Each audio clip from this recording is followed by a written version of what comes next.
Hello, and welcome to ThursdAI, the yearly recap edition of 2025. My name is Alex Volkov. I'm an AI evangelist with weights and biases. As you can see, I'm in a very festive mood right now. And I would love to welcome my co host as well. If you're tuning in, no matter where you are, to our live show, welcome. We're going to have a great show today with a lot of updates. And first of all, I'm going to welcome the co hosts here. Welcome, Wolfram. Welcome, Yam.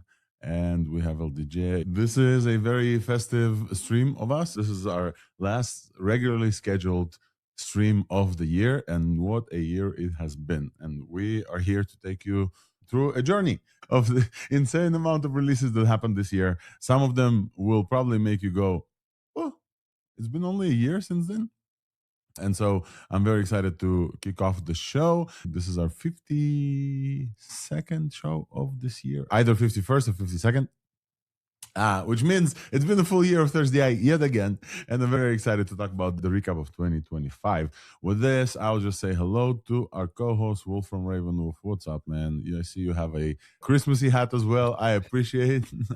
As you guys see, my background, there's Christmas in the air. Wolfram, how are you doing, man? Amazing. What a year. What a year. And I have seen what you prepared for the show. So for everybody tuning in, this must have been so much work that Alex did. Definitely check this out.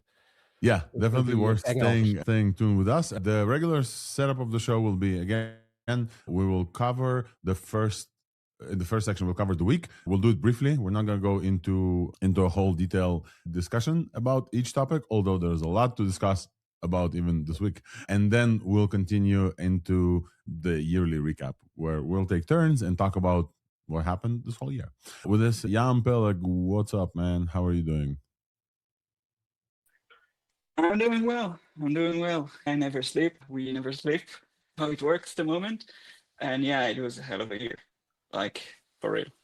Just going through the notes of what we're gonna cover, you start to realize all of this happened this year. And it's nothing. It's just like things that you got used to were like a couple of months old. You start to realize that. And yeah, we're accelerating really hard. That's The great. year we felt the acceleration. LDJ, how are you doing, man? Yep, everything's going good. It's been an amazing year and great for us to still be doing this whole podcast thing for what's about over 2 years now, right? Over 2.5 years. Yeah, we're coming up Yeah, on it's three in crazy. March. Yeah. But yeah, amazing progress, and hopefully 2026 will have even more exciting updates in AI. All right. Joining us, a friend of the show for the yearly recap, Kwindla Hultman Kramer, CEO of Daily and the maintainer of Pipecast, this incredible library for AI voice. It's been also a heck of a year in voice agent as well. Quinn, welcome to the show. Welcome back, man. It's always great to see you. How are you doing? I'm good. Congratulations on another year. Thank you. It's been quite an incredible year. And so I'm very happy that you're here with us, coming through loud and clear as well. Folks, definitely give Quinn a follow if you're interested in any voice news. Okay, so every week we do one thing in AI that must be named at the beginning of the show. I'm tempted to start to ask you one thing for the year, the most important thing. It's going to be very difficult. Why not? Why not? This is a celebratory show. What was the one most important release of AI this year for you? It's not hard to guess. I think the major thing this year are, in general, CLI agents, specifically Cloud Code starting the thing with a huge explosion, leading to the huge explosion we see at the moment. And pretty much the year of the agents, as everyone was talking about, started because of this. And I think that's huge. Seriously, it's just a huge paradigm shift in the entire thing. I knew you'd say cloud code. It was clear as day to me. But yes, I think it's definitely a very important release of this year. Let's go to Quinn. Something that, the release that surprised you this year was the most important of 2025. Claude Code just proving, yeah, the models really matter, but sometimes it's about the harness, and maybe mostly it's about the harness. That's, for me, that's the transformative thing. Like Yam said, year of the agents actually came true. We were all like, 2025 is going to be the year of the agents, and it was actually true. Yeah. The year of the coding agents, the year of the voice agents, the year of the maybe browser use tool agents as well. All right, we'll say hello to Ryan Carson. Ryan, welcome to the show. Good morning, We'll everybody. get to you. We'll get to you in just a second. Prepare your most important AI release of the year, please. All right, Wolfram. What about you? I think a big paradigm shift was happening in image. And it may not be the most important release, but it was definitely one of the most significant ones for a lot of people, which is Nano Banana and Nano Banana Pro, where you had more controls than you ever had about the images. This was a major leap. So I think that has, for a lot of people, a big impact. Yep. I absolutely agree. I agree with all of you, by the way. All right, Ryan, one thing this year that absolutely blew your mind, the most important thing that happened in the world of AI. Absolutely, Opus 4.5. It is unbelievable. I've been coding with an LLM for over 700 days now, like every day, and it is significantly different. You can ship a full feature on a mature code base in one day, always. It's just mind-blowing. It's so good. It's so good. Cloud Opus is absolutely just remarkable in an unexplainable way. I agree with you. This wasn't mine though this year. Nano Pro was incredible. It wasn't mine this year, I don't think. Although I think it's very close. Mine would be the agentic browsers era. This was also a year of agents in browser use. And I think it's absolutely incredible to just sit back and watch. And at first, like with an autonomous car, be wowed at, yo, this clicks things, this drags things. Oh my God, this like, clicks the buttons. And now they're going off in 30 minutes doing tasks. And then in the 31st minute, they get stuck and you're like, come on, bro, I could have done it without you. So it's very interesting. And I think we're just going to see more and more of these agents going. Browsing agents is it for me. Generally, a year of agents, I think, feels like a cross overall. And then they are getting better and better because Opus and other stuff. Now it's time to move to yearly recap, a year of AI's updates. It's been one heck of a year. We're going to take turns and actually start from Q1 and go all the way up. We're about to try to recap 2025 in AI releases since the first month of January on ThursdAI. We have been covering every release in a weekly episode since a while ago. For this year, we had pretty much 4 shows every month. And so we're going to try and walk you through the most important releases from those shows. I will open us up with the first one. Okay. So we're focused on Q1. Q1 was absolutely insane. And I think the most important thing about Q1 in January specifically was DeepSeek R1. Folks remember DeepSeek well. Back then, the main models already started, like the main foundation lab started like hiding the reasoning and tracing, and DeepSeek R1 was like fully open. This was the first reasoning model in open source after the QWQ attempts from Qwen, and this absolutely shattered the surface area of AI geeks thinking about AI models in the privacy of their home, because everybody was talking about DeepSeek R1. Your mama, your grandmama, everybody, because, well, when DeepSeek R1 came out, it was so performant, at least on the benchmarks, it looked like it's beating the foundational models. And then there was a leak or something about the price to train this model, I think around $5.5 million. It wasn't clear if it's true or not, but definitely this caused such a downtrend on the NASDAQ for NVIDIA that it caused $560 billion in losses for NVIDIA for a while. I actually topped my NVIDIA investment back then because, this is stupid. And we knew this is stupid. And the quote from me back then, and I'm really happy that I have quotes here. Open source AI has never been as hot as this quarter, and it's only the beginning. Hold on to your butts, because we're just starting here with DeepSeek. It was 50x cheaper than O1 back then. O1 from OpenAI. Remember O1? So long ago. It's just absolutely incredible. Other notable releases from January, OpenAI gave us Operator. This was the first agentic ChatGPT. OpenAI was finally able to click buttons, etc. Operator was sitting somewhere locked in the ChatGPT. I think it was only access to pro accounts in the beginning, and then you could book restaurants and order groceries. And I think we tried and it worked, but it was based on a new computer use action or agent model, QA model, and it still failed captures. Also, there was an announcement from Sam Altman and the SoftBank and Oracle. They all stood in the office of the president and announced Project Stargate, a $500 billion investment, around 2% of US GDP at the Manhattan Project of AI. Since then, I think they tripled on some of the investments back then. And also NVIDIA CES, they showed a desktop that runs 200 billion models, DGX Spark. This is from the infographic. Let me pull up the actual... Let's pull up the actual review of this month and then see if we missed anything. Quick question, because what would be interesting is what of these news are relevant today for some of you, or at least one of you. So is anyone using Operator, for instance? I think what happened to Operator is it turned into agent inside ChatGPT, and then it turned into Atlas. So Operator is basically the granddaddy of Atlas. If we look at this computer use model, all of what they learned. So folks who use Atlas, probably it has to do with that. Oh, just really quickly, Kimi 1.5 also came out in January, but that was just... Yeah, Oh, that's true. Yeah, actually, I remember it came out within 24 hours of DeepSeek. I think it was the day of, or like a few hours before even. And then I recall they actually were even more open about their methods in that paper, but DeepSeek overshadowed everything. Yeah. Yep, DeepSeek absolutely overshadowed everything. Yeah, I'm gonna let you take over February. I think you really want to. Yeah, let's go. So, February. We started with the deep research war, you can say. Today, everyone got deep research, but we only got it on February. You can say that this is the first agent that was widespread, released to the public, agent-ish, that is researching the web for whatever you want and gets you build step by step one giant report at the end.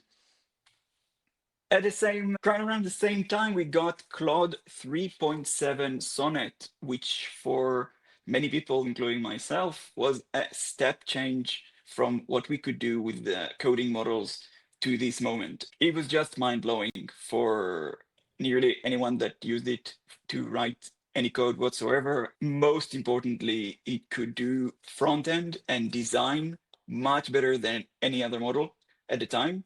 It was clearly mind-blowing to watch. At the same time, we got an answer from an OpenAI in the shape of GPT 4.5, which is an odd model to this moment, rumored to be much larger than all other models released by OpenAI, but also not a successful release by them. Again, telegraphed as not a successful release, not something that we should get too excited about. But to this moment, opinions about GPT 4.5 are all over the place, you can say. Grok 3 was released by xAI back on February, sorry. And at the same time, we don't have it on the infographic, but Claude Code was released on February, marking the start of the year of the agents, the start of the CLI tools explosion that we went throughout the entire year. We need a gong for that one. Oh yeah. We don't do gongs here, we do air horns. So again, I want to stress, this was at the beginning of the show, we took a summary of the most important thing in AI for this year. This was Yam Peleg's most important thing was released in February, the beginning of the agentic coding CLI revolution with Cloud Code. I think we already had CLI tools back then, but Cloud Code was absolutely just a smashing success. And Anthropic, to their credit, have been knocking it out the park with these side releases, because MCP was just released 4 months before Cloud Code, also as an internal project within Anthropic, and then also around that time we're gonna get to MCP in a second, and then this is also a side project from Anthropic that brought billions of dollars of revenue to Anthropic because of just this one thing, because of, hey, let's take this intelligence, put this in this format for many people. Most of us here use Cloud Code, if not on the daily, then on a weekly basis. Just it's that good. And when it came out, we talked about this just briefly because it wasn't that clear that it's going to be that good, and it's unclear to me now. Question that will turn to Ryan Carson actually on the show. Why is Cloud Code specifically so successful and good compared to many other offerings out there? Why do people get excited about Cloud Code? We'll get to Ryan and then Yam, and then we'll continue with the recap. I think it's because it was used internally. So Boris Cheney built it for an internal tool inside Anthropic. So they were dogfooding it heavily. And when you dogfood your own tool, it gets really good. And so it came out, it was a clear contender, and a lot of people love Claude Code. Obviously, I'm on the AMP team and I love AMP, and we work really hard on what we do as well. But a lot of people love Claude Code. A lot of people want to use the TUI. They don't want a whole IDE. They don't want all the cruft. I'm the same. I'm 100% in the TUI or CLI. Yeah. Yam, you were like raising your hand and clapping and getting excited. Why is this like the #1 release for you? First, I absolutely agree with Ryan. They said it many times that they use this. They started this as a tool for kind of, let's see what's going to happen kind of way, and it exploded inside Anthropic. You can find interviews with Boris explaining exactly how it starts. Yeah, Claude Code is just exactly in the right stack, right around the right location in the stack, in my opinion. We had agents, we had Cursor at this point, we had multiple agents, and a month before we had Operator, which is an agent that controls the computer. However, Claude Code is just controlling your computer through text, through the terminal. You can do anything you want with the computer through the terminal. Even as a human, you can just do it if you're good with the terminal. And this is a completely different paradigm when you think about it, because you can connect your UI-facing software to an engine running at the terminal that can control the entire computer. So you basically have an engine with an AI that connects to the UI, different UIs that you're using. And it's completely different than what we had before, which is like Cursor, you have UI and embedded inside of it, the agent as well. Anyway, it was, I think I can reveal at this point that I do have extensive knowledge about in the first versions of Claude Code, you can say it this way, very extensive. And it was rewritten multiple times, just to reveal to you, it was rewritten from scratch multiple times. You can see it in the code. And it's a thin wrapper. I searched for the secret for that is running it for quite a while. At the beginning, there is no secret. The secret is that it's just a thin wrapper. It's done very well, engineering, and it's a great system prompt. That's pretty absolutely small details making it run smoothly, but there is no big magic. It's just small, tiny details that making it run very smoothly that they discovered by using it themselves. And it's thin, showing you what it's doing and can control everything about your computer. This is why it's popular, because it's just good. That's the entire thing, pretty much. Let's continue to the rest of... So Claude Code definitely marks the main release there as well. Let's continue to the rest of February. Yam, if you want to continue covering this. Sure. What didn't they cover? I think The OpenAI roadmap I wanted to like highlight, because we're going to get to chat about some other OpenAI releases. And I think back then it was clear that it's changing tune. There was a whole thing about 01, then 02. They skipped 02 because the 02 Arena, if you guys remember, they jumped into 03, and then they mentioned, Look, at the time, the naming is still all over the place. But we basically had two lines of models. We had the GPT line, GPT 4.5. 2 months later, we get GPT 4.1, and we have the O series, which are the reasoning models. We had 01, then we got 03 and 01 Pro, and we are about to get 04 Mini and so on. And we weren't sure exactly where this whole thing is going. And we got a release of a roadmap from, I'm not sure if from OpenAI or from a third party, that OpenAI is preparing for one model to rule them all. Basically, a spoilering GPT-5 that came a couple of months later on this year. And anything else you want to highlight, Alex? Okay, folks, it's only February, in the beginning of February, when Andrej Karpathy coined the term vibe coding in February. Like this, I think, coincides very amazingly well with the release of Claude Code just a little bit afterwards. Andrej Karpathy famously posted a tweet, I think 5 million views still since then. Vibe coding basically refers to the fact that you no longer use software engineering. It then grew and became a term for everything AI-related coding, and then people said, no, vibe coding is really bad. But generally what Andrej Karpathy back then meant is that for side projects, for offshoot projects, he basically doesn't read the code anymore. He just talks to an AI agent and then hits send and keeps going and just vibing with the thing.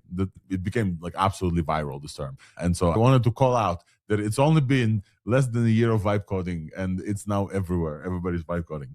Folks, anything else? You have the notes. Anything else important from February that we missed? Any like big release that's not on here? Yeah, Grok 3 and also the Alibaba Banks, WAN-X model and the step fund video. Those were, people use those a lot.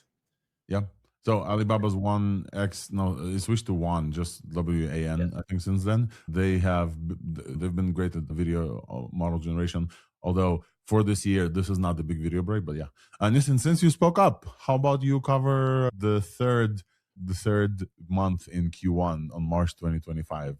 For us, for the listeners of the show, by the way, March episode, the birthday episode of both GPT, because GPT-4 came out in March of last year, and for ThursdAI, this was the biggest episode that we had this year. This was absolutely the best one, with the MCP stuff as well.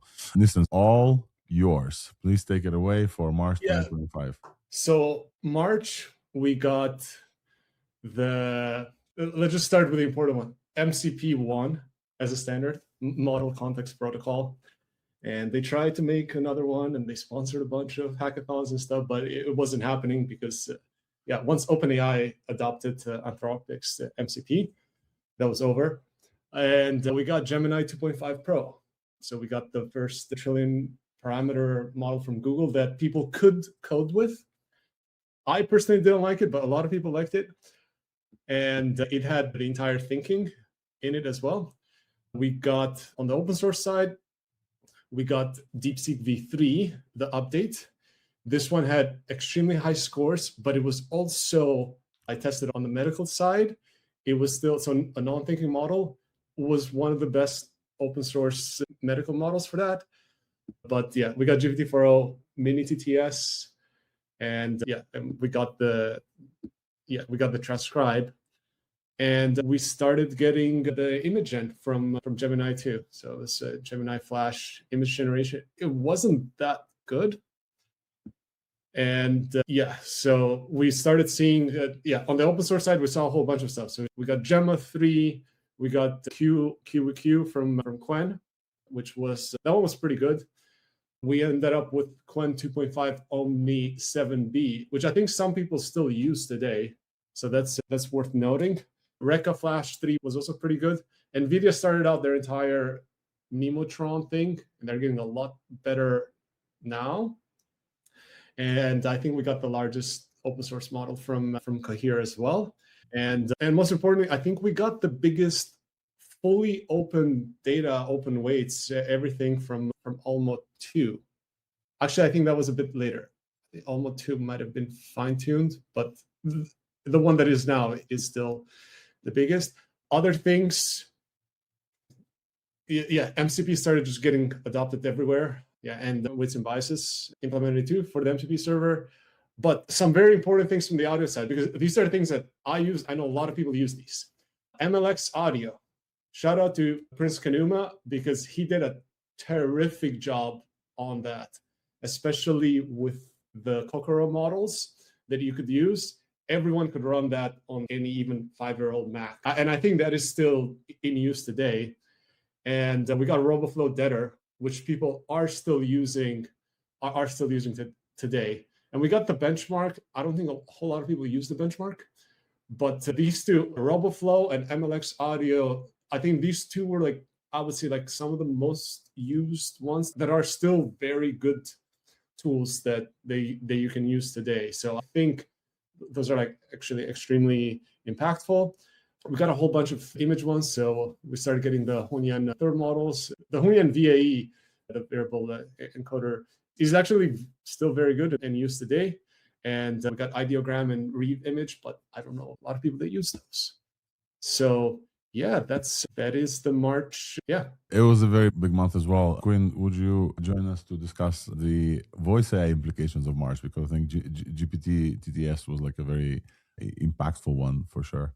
Yeah, at the end of March, OpenAI released 2 models that were derived from the same work as the GPT real-time speech-to-speech model, but separated out the transcription, audio input understanding side of that model, and the voice generation output side of that model into separate models you could use through the APIs. think a couple important things about that. One is these were truly LLMs. They're steerable models. And before that, most of the dedicated transcription and voice models we all had access to were really focused on just taking a little bit of text input and literally outputting voice, or taking a little bit audio input and literally outputting transcription. But you can prompt these two models like you can prompt an LLM, and then whatever you give them, we've given them a system instruction, they'll do something like translate on the fly, or they'll modify what they're giving you, or you're steering them to understand words better. Really interesting future direction. The other thing is this was a recognition from a foundation lab that we're going to live in like a multi-model world for these agents we're constructing. It's not always going to be just a big, huge speech-to-speech model and we have that speech model do everything for us. We're gluing together multiple models because we have a ton of different kinds of things we're doing.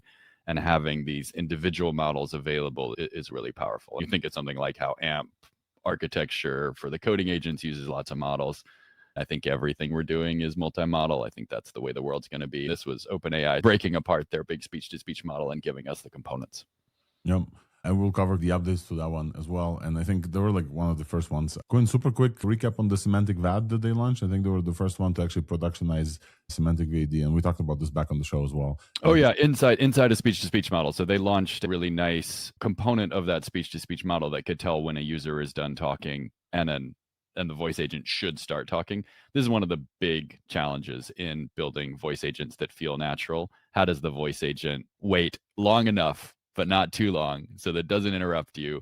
It feels like it responds very quickly. Humans we talk over each other even. We sometimes have like negative voice-to-voice latency in a natural human conversation, or we respond very quickly, or we give like a little back channel thing that we're listening.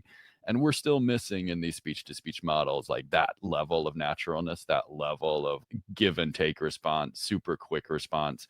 So having a really good semantic, meaning it understands the content, and VAD, meaning voice activity detection model in the GPT real-time speech-to-speech API was a real step forward. All of the sort of transcription models are now building VAD in like semantic turn-taking into their transcription models. There's open source models to do it. I work on an open source, open data, open training code, semantic VAD model called Smart Turn.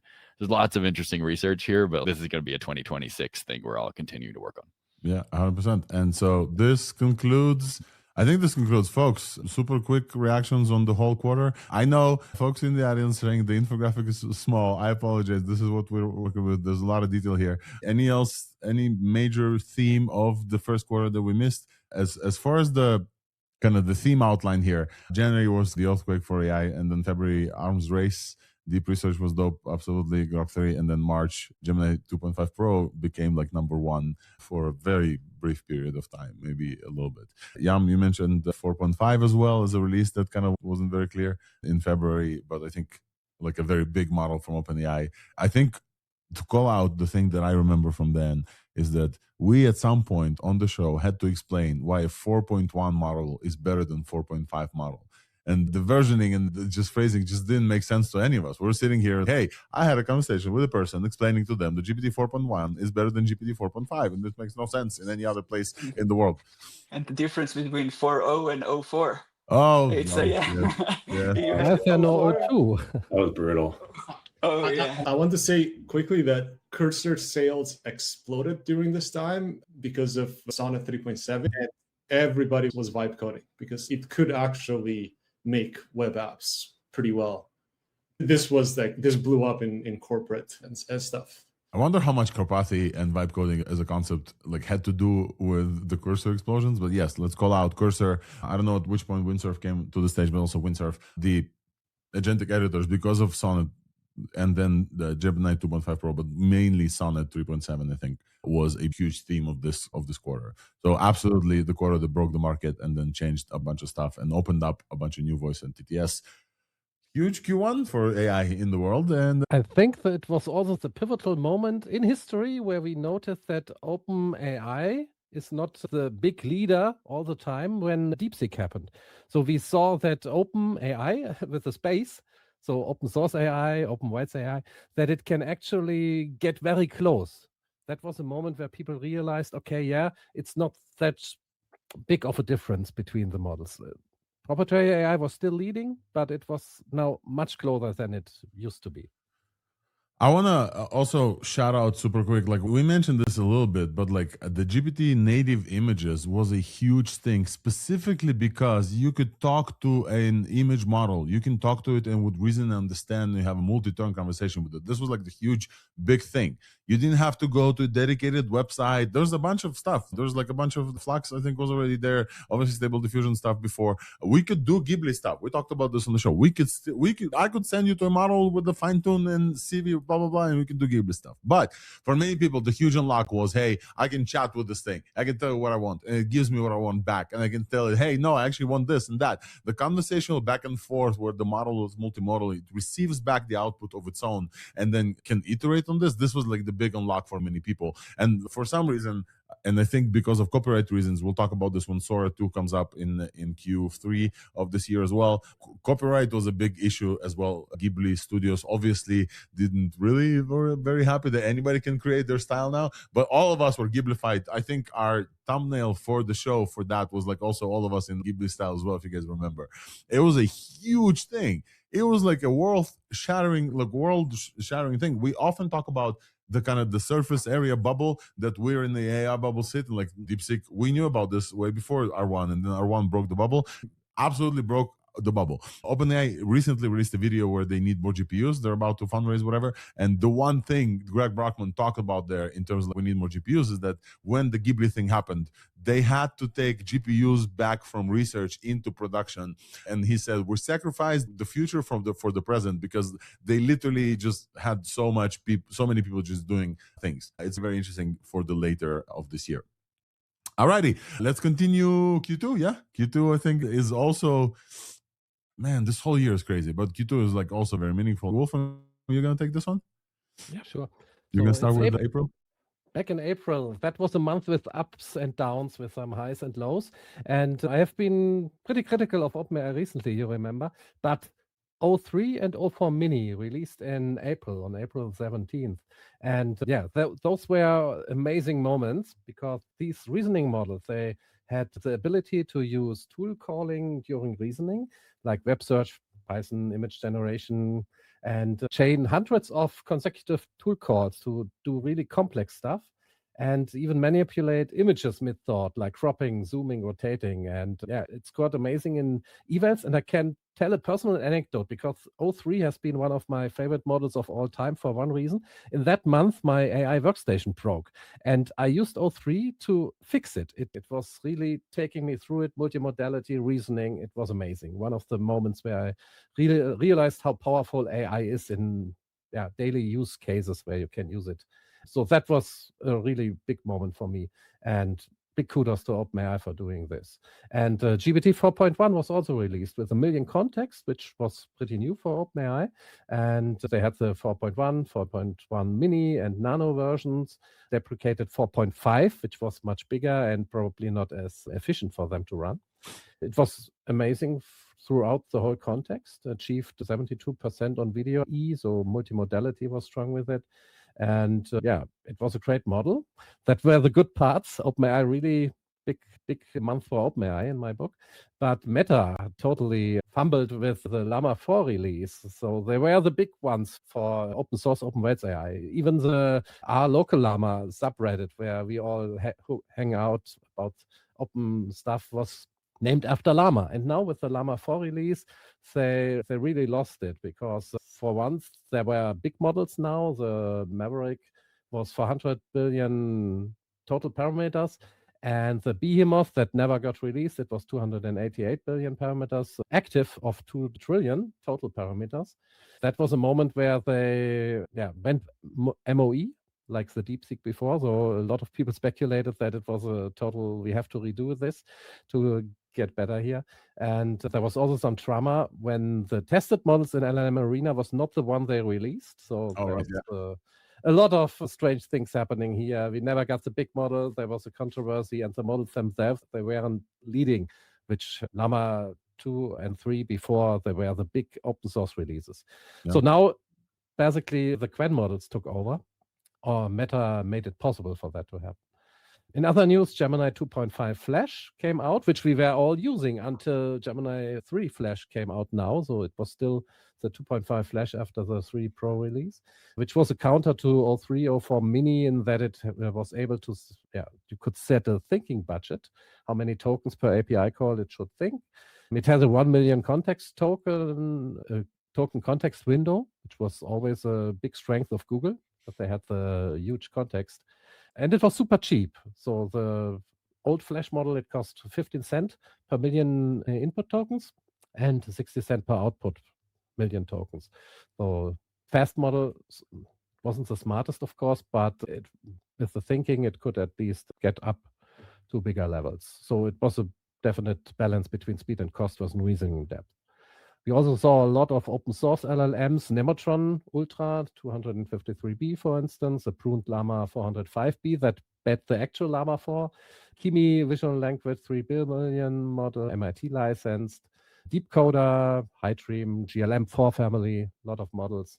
And especially noteworthy was also that Google celebrated MCP, officially supporting it, and joining Microsoft and AWS in its MCP support. At the same time, they had the agent-to-agent protocol, if you remember that. I don't think it got much traction. I'm not sure. We had a chat about agent-to-agent here on the show with the guy leading this in Google. Yeah. So I wonder where it's going right now, if it's still relevant. But MCP definitely ruled for the integrations into the agents. Quark 3 API was opened up for API access, so that was also interesting. And ChatGPT memory upgrade, so you could enable the memory across all of your chats. That was also a big feature for OpenAI. Memory was huge, yeah. Although I personally think it's very important and a big feature that we can control the memories. Giving it access to everything can also be very distracting. But having the option is great. And that was a good step ahead. We also got VO2, Google's video model, being generally available. That was also big for a lot of people now using it to create videos. We had the Kling 2.0 Creative Suite, Runway Gen 4, so lots of stuff happening in the vision and video world, and also in the voice and audio, the Dia 1.6B TTS, PipeCat. Maybe Kwindla wants to add something as well in that segment, Dolphin Gemma. And noteworthy is also that OpenAI brought out its open source Codex CLI, basically a competitor to Claude Code. And considering that it is from OpenAI and that it is actually open source, I would have expected it to be much more popular, but for some reason, it never took off that much. Maybe the model is more important, or at least as important as the harness itself. Yeah, we had Firebase Studio from Google, not to be confused with the AI Studio that they have. So that was their vibe coding platform, where you can build complete apps, database integrations, and hosting. And Git MCP was very popular as a MCP to connect your GitHub repository to the agent so it can access it and do stuff with it. Yeah. So big month.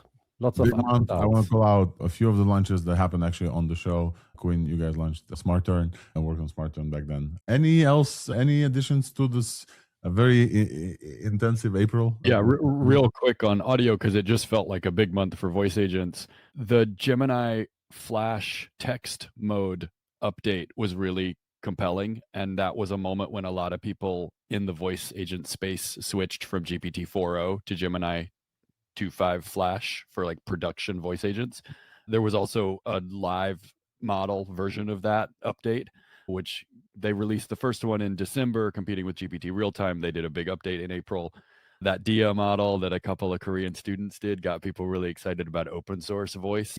I think it made people realize you could build open source voice models on one GPU at home with data that you curated. And so there was just a ton of stuff that felt like it unlocked voice in people's minds in April. Yep.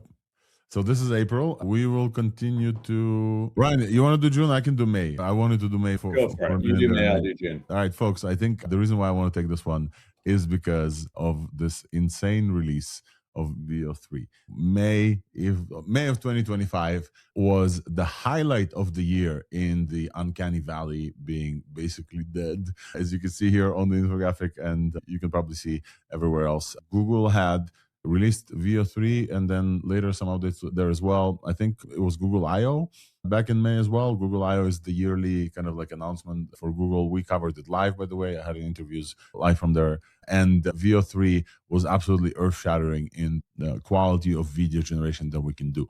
VO3 came out, I think, one of the first ones with native audio, one of the first good ones with native audio. Still, it's one of the top video models to date, and native audio with perfect lip sync, and it looked like a world simulator.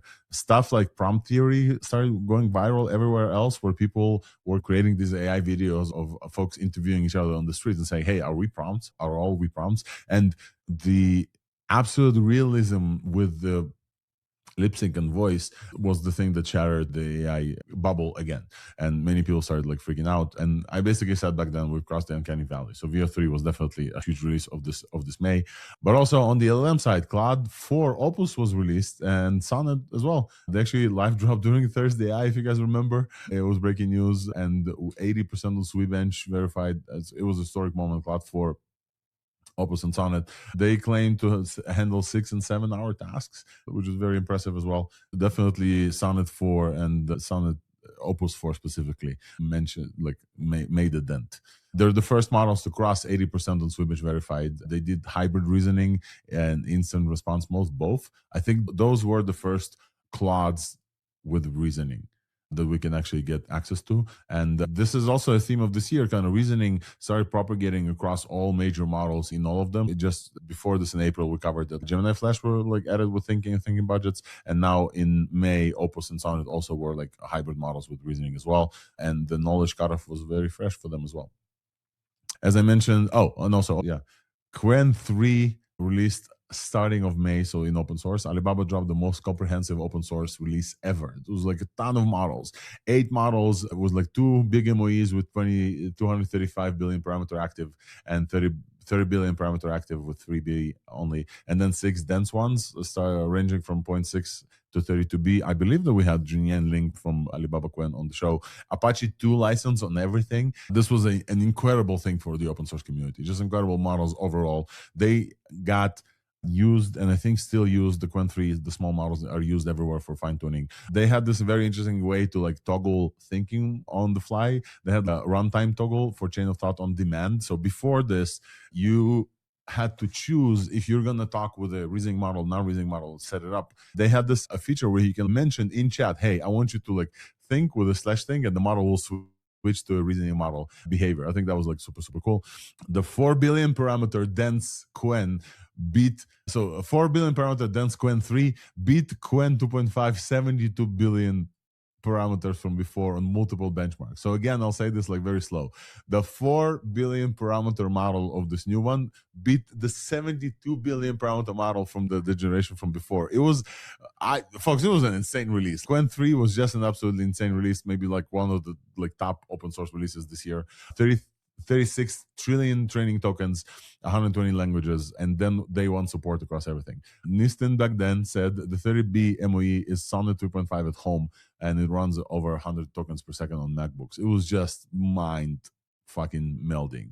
And then, GPT-4o, I don't have this here on my infographic, but GPT-4o native image generation, it was Ghibli Mania 2.0 because they opened it in an API. If you guys remember, when Ghibli Mania happened, not this one, sorry. When Ghibli Mania happened, it happened like in ChatGPT, so you have to go to ChatGPT and generate those images. Then they released GPT Image 1 in the API, which made like, again, a bunch of then people were playing with this. They support generation and edits and masking and excellent text rendering, excellent in quotes, right? Because we later got Banana Pro and like we realized what excellent text actually means. Google I/O had an avalanche of releases, like a ton of releases. The Gemini 2.5 Pro DeepThink was released back then. Gemini 2.5 Flash went to GA with thinking budgets. We mentioned them a little bit before. Gemini Diffusion was released. It was a cool thing. We haven't seen a lot of diffusion since then, but basically, if you guys remember, we talked about this. Yam, I think you helped me cover this. Diffusion language models, where basically they fill in the tokens kind of like all over the place and not sequentially, was a thing. And Gemini Diffusion talked about 2,000 tokens per second for code and math editing, and we haven't seen tons of stuff back then. They released Jules, their async coding agents at Jules.Google. It was very interesting because they keep releasing AI agents and editors in Google. They showed off finally Project Mariner, which is browser control via API. Basically, it started with a Chrome extension, but it didn't release Project Mariner. It became like an internal part of things, so you can use it. And then they also announced the Gemini Ultra tier and AI mode in search. Going to open source, there's a bunch of open source stuff, specifically DevStral, Mistral's developer version. I think this is the first DevStral of 24B. It was state-of-the-art with Sweetbench Verified. Sweetbench Verified continued to be the benchmark that everybody just beat. Like Sweetbench Verified from the 50s to 60s to 70s to 80s. This whole year was been just like incredible to see. And then NVIDIA Nemotron kept releasing stuff. Gemma 3 was released, 4B Matformer. And I think that's mostly it. In big companies, so we covered the Codex agent. OpenAI hired Johnny Ive, if you guys remember. This was also back then. $6.5 billion deal. IO, his company, and now is doing stuff, was publicly announced, they're doing stuff with OpenAI. Copilot open sourced fully. Microsoft added MCP in Windows, and LM Arena, the folks that we used to look at for every vibe comparison, raised $100 million. In vision and video, I think the highlight, the super cool thing was Odyssey. If you guys remember Odyssey was like super, super cool. It was in walkthrough AI generated worlds that you can use the WASD keys to control. Alibaba released open source diffusion transformer video 1.2.1. So this was like 1x before. And in voice and audio, I think when you can maybe help me see if there's anything interesting here. 11 Labs V3 was released. And GPT 4.0 transcribe with semantic force. I think it felt like a much more incremental month than the month before. Yeah, absolutely. And there was also the unmute.sh from Qt.ai that adds a voice to any LLM. I think in tools, Cloud Code went GA in May. So I think that Cloud Code was like a beta thing, and Cloud Code went finally GA in May of this year. I think that this is it for May. Let me see if Alpha Evolve, Cloud Code GA, and Cursor V1. Yeah, Cursor was also released and introduced MCP support and Bugbot reviews PRs in Cursor in V1. I still use Opus 4 today.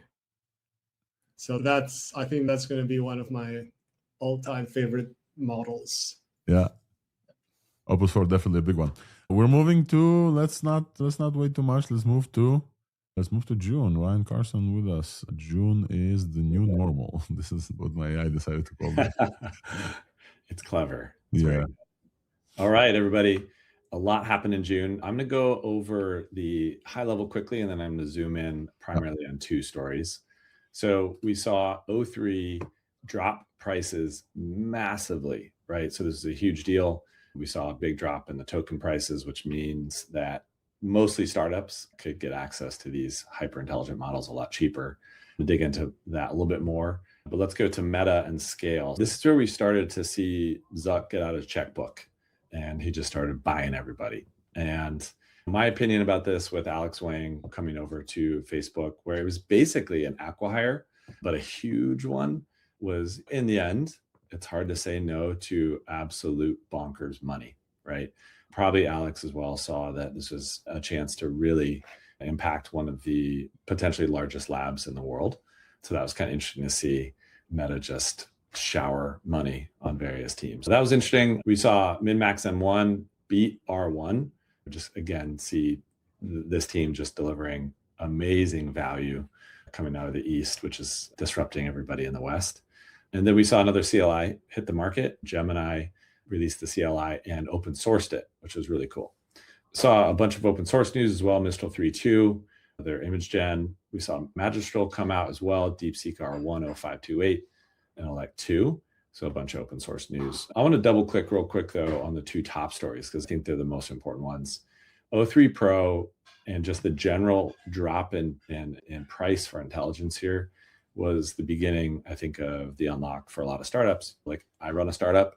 I'm not, have billions of dollars of funding. So the more intelligence that all of us startups can get for a cheaper price really does unlock new businesses. So it's fun to see this price war really heating up between the big model labs. And this continues, right? So I was excited to see this. So that was June. Is pretty exciting as always. I hope you enjoyed it. Folks, this is, okay, so we're going to zoom out on this whole quarter, Q2 of 2025 with a bunch of, so I counted 3 agentic coding models, I think. Let's take a look altogether of some of the stuff. I think, Ryan, thank you so much for covering the June thing. The meta scale thing, as far as I remember, I'm inviting a discussion about this whole quarter and the stuff that was released and like the main themes here. Meta scale thing was a big one.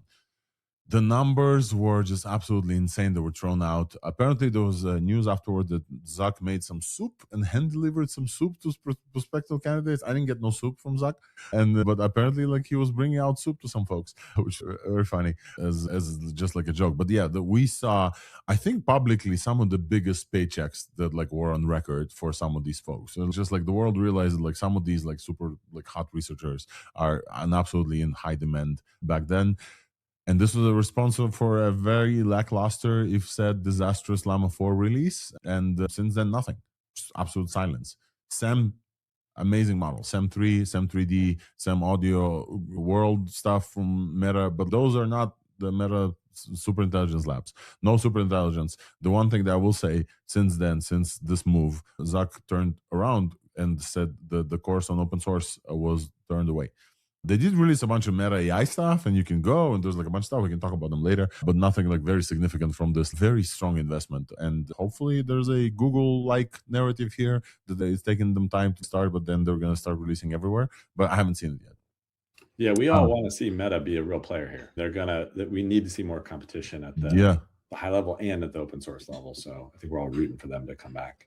What are you saying about this quarter in overall? Quinn, you want to comment on the on your like native angle? It felt like it was the quarter where people got really excited about voice agents outside the bubble of people who were already excited about voice agents. People were talking to ChatGPT Advanced Voice all the time. Google dropped these amazing releases. Amazon was like, oh, on the enterprise side, we've got to have Nova models support it.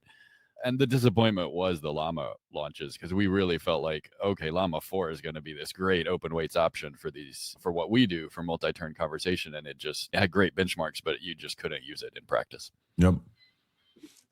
For me, this was the start of the 24/7 AI agents era because of the Claude Max plan before they nerfed it multiple times.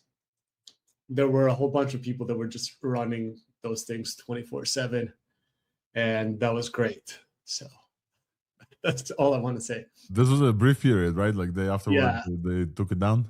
Yeah, that spoiled a lot of people because of what you could do if you always had something running in the background. Like I said when I covered April, that Meta dropped the ball and Qwen, they picked it up and ran with it.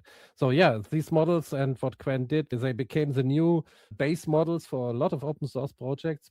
And they are still being used today. So this was a release back then, which is ages ago in AI time, even if it's just half a year ago or something. So in the end, this was one of the most important AI releases of all time, I would say, so far.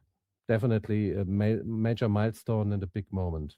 Yeah. And yeah, has been said, I would like to see Meta pick up a ball again and go back to play with us and do something in the open source space especially.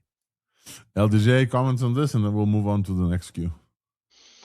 Yeah, so I believe it was around June where Thinking Machine Labs, the news broke that they're having their first big funding round, and the existence of them and them trying to come onto the scene as this new lab. It's really interesting, exciting, and a lot of questions and mystery around the exodus of what will these people create. And now we have some answers. There's the Tinker platform, as well as some open models that they said they're going to release in 2026. Yeah, the Thinking Machines, aka Thinky, is a lab formed by Miro Murati, and just like an absolute avalanche of top tier researchers that when Zuck started like poaching people from Try to Open AI and like different places and scale, obviously, it didn't seem like he was able to get any Thinking Machines people. If anything, I saw the opposite. I saw like MSL folks who didn't get the top kind of scores, top paychecks, go to Thinking Machines and find their home there as well. Banger quarter, specifically the main theme I'm going to run through because I have them noted. We talked about them. So AI's economic impact accelerated. Obviously, OpenAI raised that $300 billion valuation. Since then, like it rose again. O3 price drops 80% in 4 months. Windsurf, $3 billion acquisition was back then as well to Google, if you guys remember. And then there was the whole thing where Windsurf went to Google, but only the top folks in Windsurf went to Google, and then the rest were like left adrift. And then Cognition picked up them and Windsurf as well. It was like a like cool thing to see the windsurfer is still around, even though like Google bought out. This was like the team anti-gravity, what became team anti-gravity. And then of course there's $9 billion valuation, and I think it still kept rising since then. Jules, Codex, GitHub Copilot agents, all of these like agents were released just like one after another this quarter, just absolute like bangers after bangers. And Gemini CLI in open source as well, and as MCP became the universal standard for all of it. Google I/O was a big thing that people tried to undercut from before and after, and weren't really successful. And then Chinese open source, just absolutely just like everywhere. And then 3 and DeepSeek R1 updated on May 05/28, and then Minimax and 1 as well. We're gonna go to Q3, and we have LDJ queued up to take us to Q3. Oof, this is a dense one. I'm very happy that we chose so for this. July. Okay. Yes. Yeah, so Kimi K2 released. So now they started getting some more popularity. Some of us recognized their prowess back when they ended up releasing something very similar to R1, when that was Kimi K 1.5. But now they had their own week where they had some popularity. They had really high scores in Sweetbench. It's 32 billion active parameters, about 1 trillion total. So roughly similar size in active parameters to DeepSeek, but larger in the total. Maybe some world knowledge ends up being able to be there, was maybe their thinking process in that. And I believe this is maybe one of the first actual good open source models that was at that 1 trillion parameter mark and beyond. 128K context, modified MIT license, so it's actually open. State of the art on EQ Bench, which a lot of people like because it could actually be creative. It was good at writing, things like that. Moon optimizer and different types of more modern tweaks like that people were excited about. Then you have Grok 4 and Grok Heavy. I think this was maybe one of the first models where people actually started taking XAI very seriously, and it was arguably actually as a contender as the #1 for a brief period of time, and definitely at least trading blows with the other players. Insane scores on ArcAGI IV2 at the time, 100% on AME 2025. That's a qualifying exam for the International Math Olympiad. Then ChatGPT agent. So that combines a bunch of things like the browser, their terminal research, the deep research features, and insane scores on Humanities Last Exam. Then we have Chinese open source. We have Baidu. There's so much stuff. It's just insane. Sorry, I'm just thinking high level. Yeah, so Baidu Ernie 4.5. That was multimodal, a bunch of different sizes. It says 10 models there. I forget really what all the different configurations were, but yeah, different mixture of experts models, I believe. From 400 to 41B to 0.3B, just like an insane range. Yeah. Yep. And then Tencent Hunhuan. Tencent's one of the other mega corporations in China, similar to Alibaba. Then we have Huawei, Pengu Pro MOE, which apparently didn't use any NVIDIA chips in its development. The coder. Yes. Qwen 3 coder. The big one. Here, Qwen 3 coder. Sorry, I'm opening up another park notes here. Okay, so for Qwen 3 coder, that had insane scores on Sweetbench verified at the time, nearly 70%, as well as using less training tokens than a lot of other models at the time. A lot of them were using like 15 trillion plus. This only used 7.5 trillion tokens. Then we have a Qwen 3, 235 billion total, and 22 billion active parameters, and that's an instruct model, not reasoning, but also just very good for its size. A lot of people are saying it's competing with DeepSeek R1. Then DeepSweep Preview, that's just pure RL on Qwen 3. Some further improvements on Sweetbench verified for its size. Oh, we've missed one from the Chinese ones. GLM 4.5 also came out in July, and that was like the first one that could, 4.5 was the first like really good for web editor, but also agentic work. Yeah. On hackathons, people actually like went to competitions and stuff using like Qwen and GLM just running on Cerebras. Oh, that was also big because you got 1,500 tokens for code amount. Yeah, that was a big change. But, Yeah, so that was impressive what Nisten mentioned. GLM has been doing a lot of cool things this year. But at least what we have on the notes here, so small LM3, that was, I think this is the beginning of the American models starting to come back, and those labs. More recently, we have Prime Intellect and Alan AI also doing more impressive things. But yeah, the small LM models are cool. And I believe those are fully open as well. The training code, the pre-trained data sets and everything. And you have the reasoning models variants of that too, right below that. And then out of nowhere, LG, like you have in parentheses, the fridge company, which they also make TVs and things like that. Oh, we made fun of the fridge Yeah. company making AI for so long. This was like a running joke. Yeah. Yeah, but they have a set of researchers doing AI research and developing things open source. And so they came out with something impressive, really high score on MMLU Pro for its size, 32 billion parameter model there.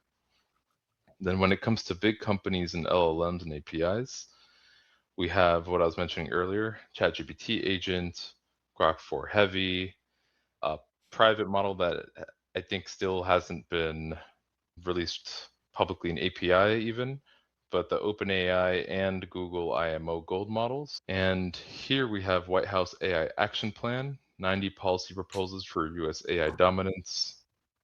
And that's its whole other thing that would probably take a while to go through. But, but basically just trying to help infrastructure advancements, infrastructure scaling, energy scaling, and so on and so forth. For vision and video, this was a big year and big quarter for multimodality. WAN 2.2, it's an open source model. It could run on a single 4090. It can create pretty decent 5-second videos, 720p, and one of the first mixture of experts-based video models, which also ends up with it usually being able to run more efficiently than the typical models that would fit on a 4090. Then closed-source video models, Runaway Gen 3 LF and Runaway Act 2. Both of these really insane. These are some of the first that I saw could actually do things like changing the clothes of a person in a video, changing the background, just inserting moving objects and realistic physics into scenes that actually looked pretty decent, and I wouldn't be able to tell it was AI if you didn't tell me or if I was looking at it quickly. Yeah. Then voice and audio. I think this is the first time Mistral ended up getting involved in audio at all. They ended up releasing state-of-the-art speech recognition, Beats Whisper v3. Higgs Audio v2 also ended up beating GPT-4o Mini and 11 Labs on some metrics like prosody. Refusion and Producer AI, they're lesser known, but they ended up releasing chattable studio producers. I don't know if you guys remember this, but this was like one of the crazier things that I had played around with the show. Producer AI specifically, you could like just upload. Before this, we had Suno. Ryan, thank you so much for joining us. Ryan Carson, I just had to drop. Thank you for joining us as well. All right, do we have left tools in here? And then we're going to continue to August? Yeah. So for tools, this was really the year when I think the first serious AI-based browsers started releasing. I think the first example of that this year was Perplexity Comet, and then later on in the year, of course, you had the OpenAI browser. Then Amazon Kiro, spec-driven AI IDE from AWS. I'm not sure if that really ended up gaining much traction. No, we haven't talked about it since or seen it. Yep. Yeah, but there's also a point of the recap, right? We don't know when things release what their impact is going to be. Like if it's Opus 4, we have a feeling. The Cloud Code, none of us could like immediately say back in February, hey, this is going to change the industry. Like we actually don't know. So it's really interesting to like recap and see some of the stuff fizzled. Many of the stuff got upgraded to a newer model. Okay, let's cover August 2025. And to put it in perspective, that has been 3 years after I got into AI with the Stable Diffusion moment, just like you, Alex. I think you had the same starting point for this, and we went all in AI. So within this short span of time, we are now at GPT-5 already. And it's actually been 32 months since the GPT-4 release, and which also is 32 months of ThursdAI, which is, if you did an episode every week, that would be 128, I think. A lot of AI news coverage here. And in that month, GPT-5 launched. So it was exactly 32 months after GPT-4. It had a 400K context window and at $1.25 per million input tokens and $10 per million output tokens, which makes it significantly cheaper than Opus, which was $15 or $75. The special thing about GPT-5 was that it was a unified model with a router. So it decided by itself if it should be thinking or non-thinking instead of the user selecting a specific model for that. And I guess one of the big benefits is for users who don't know what all these models in the model selector are. They just use the default model and it will decide what it does. But as it is always the case with releases, or most often, there were other bugs when it released, and it didn't even select the right model sometimes. So it wasn't thinking when it should be, and the quality was subpar in that situation. But it was fixed later. It had Quizmore, Gmail integration, memory features, so a lot of stuff around the model that improved it. But the writing quality decreased, which I noticed with every release from then on, that they probably used more generated data and less probably copyrighted data that they had before. That was noticeable. Anyway, another release by OpenAI, and one that has been waited for so long, was that they actually released an open source LLM once more after GPT-2 was the last one before that, as far as I remember. It was GPT OSS 120B and 20B, so two different models, two sizes, with configurable reasoning via system prompt, so you could set the reasoning level. It did function calling, web search, Python execution, all you would expect. It gave you the full chain of thought, which you did not get with the online models. And it was great at coding and math, but very weak at creative writing as well. So if you need a reasoner, an agentic model, that would be a great thing. It was very smart and very fast. But if you want to have something for creative writing, then it would not work very well. So you would have to look somewhere else. Google also did something, their Genie 3 word model, which we have shown on the podcast. This is something that you really have to see how impressive it is, where you could move around in a AI-generated room, and you had the brush, and you could paint the wall and then turn away and turn back, and it was still in the same spot, which we had before that. It was always changing. Like when you look away and you look back, it was different. So it had persistency. That was very interesting. Dude, we still haven't got a chance to play with Genie 3. I'm so salty. 6 months after, we really want to play with this model to see if what they gave us was actually real or some like cherry picked like few examples, and apparently like cost so much that it's not for regular humans. But I really want to play with it. Genie 3 was like one of the craziest releases of this year, I think. Yeah, it definitely was very impressive, and we didn't get it. We only got it to look at it. What we did get was DeepSeek V3.1, which was a hybrid reasoner. So Qwen release, which we covered before, they were thinking about if they should not make a hybrid model anymore. The Qwen release was hybrid. Then they discussed it, that they should not do hybrid models. But DeepSeek showed that you can do a hybrid model, which is reasoning or non-reasoning, depending on how you do it in the prompt. So I think that was a big moment to show that it does work very well. And it matched R1 with fewer thinking tokens. So you see the progress with the intelligence. The models get more intelligent and more efficient. And tool calls inside the thinking process, it did very well on SVE bench verified with 66% versus R1's 44%. And 120K context, MIT license, so very good local model. There were other releases like Seed or OSS 36B from ByteDance, which was Apache 2 license, also with 512K. It was very big context for local models, thinking budget control. We had the Nemotron Nano 9B V2, which was a mixed number and transformer architecture.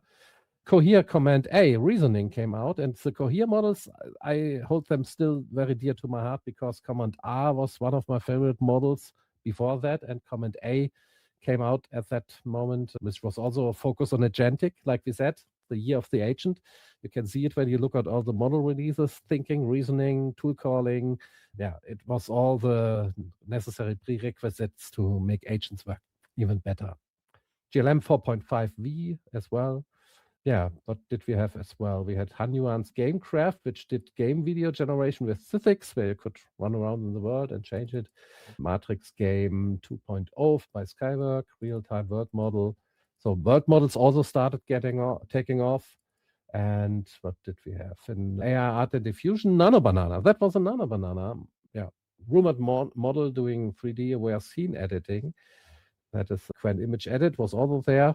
So it started that we could edit images even better. What OpenAI did with their image model, now it was possible to run it locally. Flux One, Kriya Dev as well.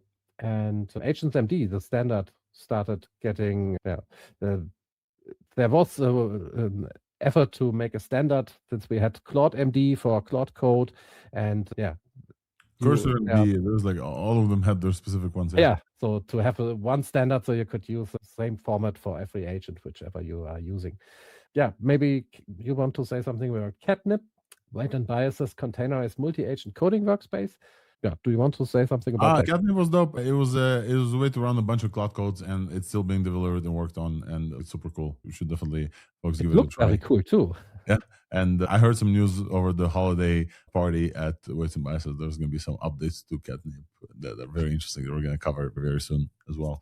Thank you for covering the I don't know how to say this because like it only accelerated from here, but fucking GPT-5 launched finally after a while. OSS for open source, like from OpenAI. We've been waiting for this for a long time. It's been rumored. We had folks on the show who participated in OpenAI's kind of conversation with open source developers and saying, hey, what should we do? Should we give you a reasoning model? Should we give you this? Should we give you that? So they landed on GPT, OSS 120 and 20B. I would just remind folks that August was also a little bit after we launched the inference service for WNB and we started participating in Open Router. So you can we host all these great models on the core with infrastructure for you. It was just like a crazy month for sure. And we just keep accelerating from there, going to September. We'll do September. Yam, you want to take September? Okay. Basically, we got GPT-5 codex. Okay, we got GPT-5 codex, which is OpenAI's specific tune model for code, basically transforming, at least for me, the whole feeling of codex CLI tool, making it much more powerful. And at the time, we didn't get the 4.5 opus yet. It was definitely, at least in my opinion, definitely the best option to use. And many people thought that as well. We saw it all over social media. All over X, people were talking about how Codex is a really good solution at this point. We also got a new Meta AI glasses that are to be in the future used with AI, but are at the moment are incredible option for as a POV camera, and in general also as a headset. You can use them for conversation and just like any other headset you have. An NVIDIA and OpenAI deal. If I recall correctly, the way it worked was NVIDIA is investing $100 billion into OpenAI with the premise of OpenAI using this $100 billion back on NVIDIA services. So basically you transform the money in a loop and infinite money glitch.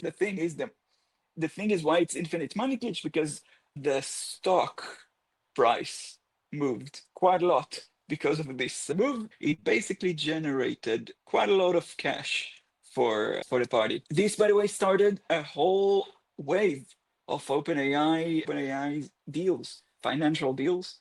We're not going to cover all of them at the moment because there were just so many following up this deal. We also got Suno V5. State-of-the-art song generation model from Suno. V4 is already amazing. V5 is even more amazing. Yeah.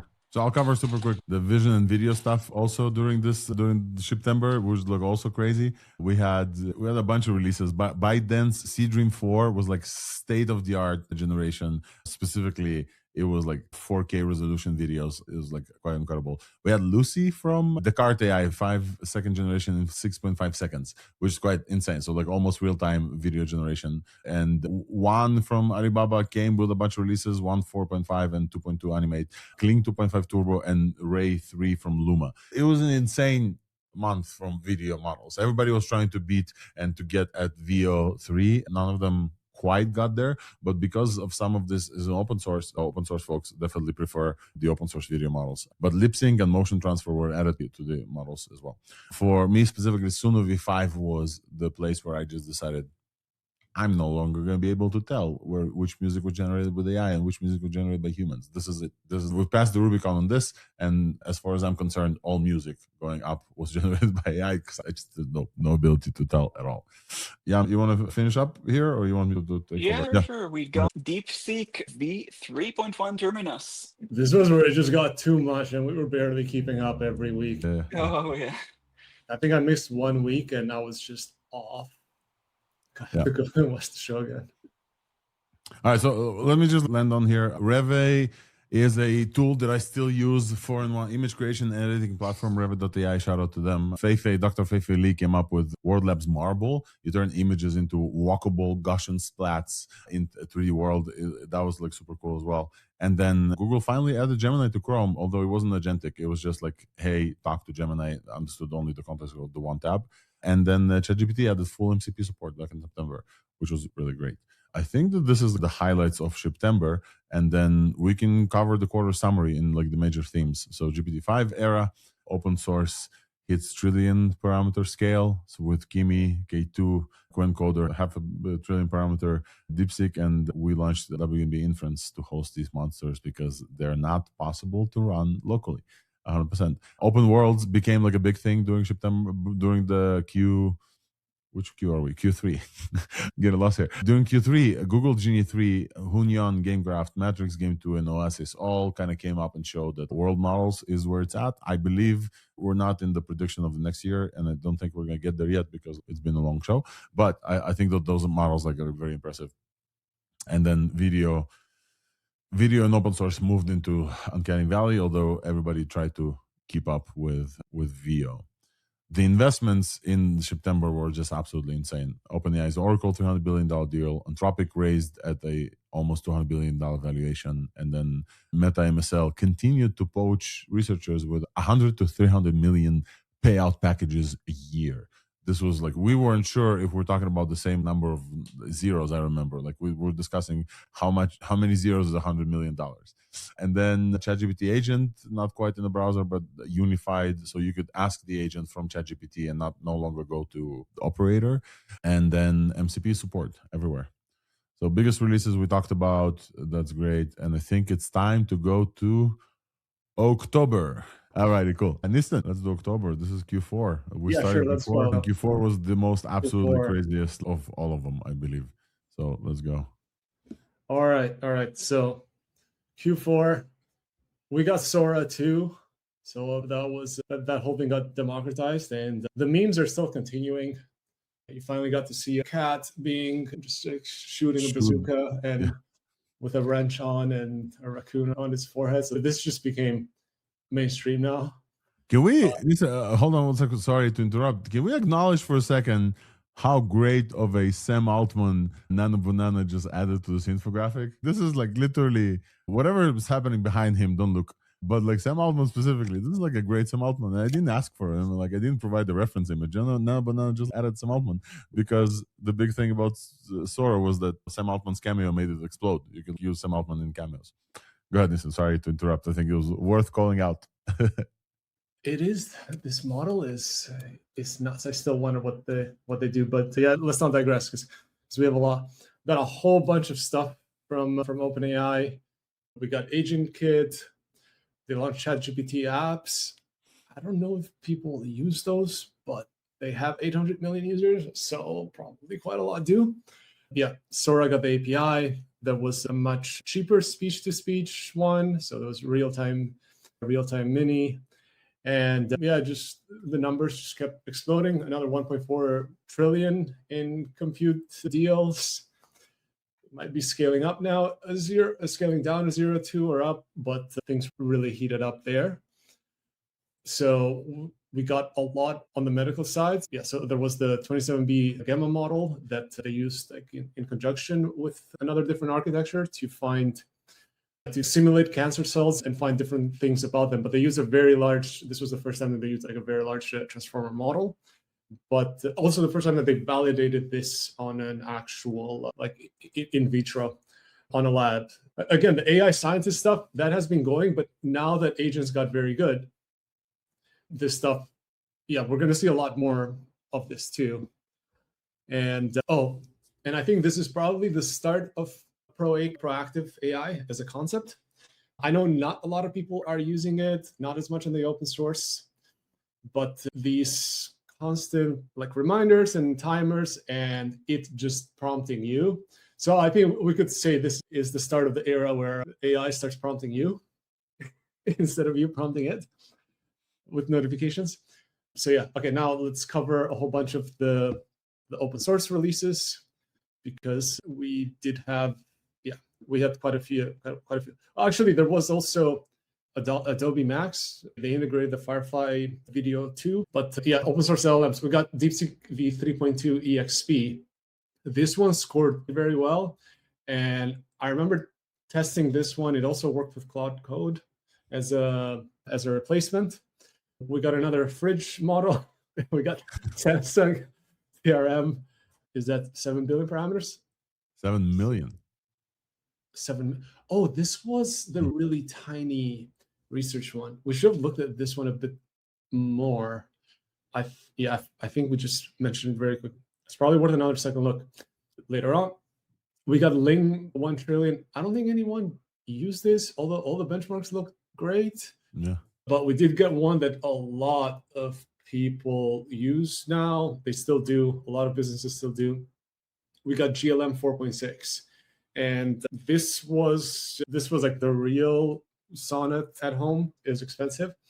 People still suspect, again, it was Apache license, I think. So people still suspect that this is what the cursor, composer is based on. This also got added to, we do know now for sure that open code also serves this model by default. So if you install open code, this is what they call the big pickle, the actual model listed there. Is GLM 4.6, but they host it themselves.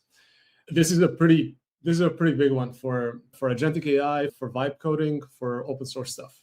Because at the time that this came out, there were a whole bunch of issues with Claude. I think it was like right before Sonnet 4.5 came out. Yep. So for about a month or so, this was competitive to the point where people, even if you had a Claude Max plan or whatever else you had, a lot of people were switching to this because it was better. There was like a period of time where open source actually, this one edged it a bit ahead. And if you went with Cerebras, you would also get much faster speed. So this was a very interesting moment, actually. And ServiceNow released another 1.5 to 15B for enterprise open source. I don't know anyone who used these ones, but yeah, we covered this. Oh yeah, and then Sonnet 4.5 dropped super fast. Everyone's still using it. Haiku 4.5 we were very excited in the beginning.